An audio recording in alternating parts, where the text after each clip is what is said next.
വയനാട് കൊടും വനത്തിൽ കാണാതായ ലീലയുടെ തിരിച്ചുവരവ് പ്രതീക്ഷയുടെയും ഐക്യത്തിന്റെയും കഥയായി മാറിയിരിക്കുന്നു. വന്യമൃഗങ്ങൾ വിഹരിക്കുന്ന വനത്തിന്റെ ഹൃദയത്തിൽ നിന്ന് ജീവന്റെ വെളിച്ചം തിരികെ കൊണ്ടുവന്ന രക്ഷാപ്രവർത്തനത്തിനാണ് നാട് സാക്ഷിയായത്.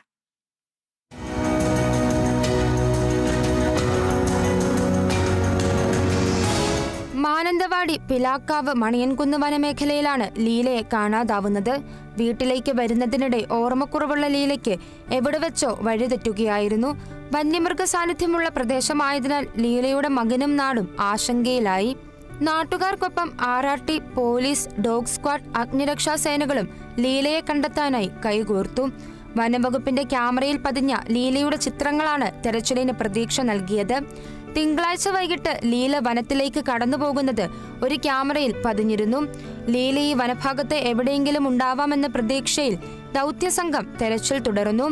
ഇതിനിടെ അന്വേഷണ സംഘം പല പ്രതികൂലാവസ്ഥകളിലൂടെ കടന്നു പോവുകയും ഒരു ഘട്ടത്തിൽ തെരച്ചിൽ താൽക്കാലികമായി അവസാനിപ്പിക്കുകയും ചെയ്തിരുന്നു.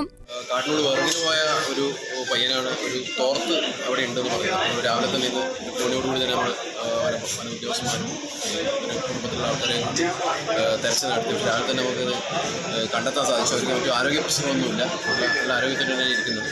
വനത്തിൽ വിറകു പെറുക്കാൻ പോയ കുട്ടികൾ ലീലയുടേതെന്ന് കരുതുന്ന തോർത്ത് കണ്ടെന്ന നിർണായക വിവരം ദൗത്യസംഘത്തിന് ലഭിച്ചു. ഈ വിവരത്തിന്റെ അടിസ്ഥാനത്തിൽ വനംവകുപ്പ് RRT സംഘം നടത്തിയ തെരച്ചിലിലാണ് മണിയൻകുന്ന് മലയുടെ മുകൾ ഭാഗത്ത് ലീലയെ കണ്ടെത്തുന്നത്.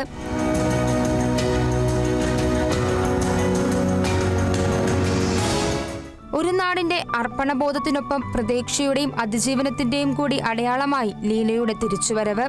Kerala vision news, Wayanad.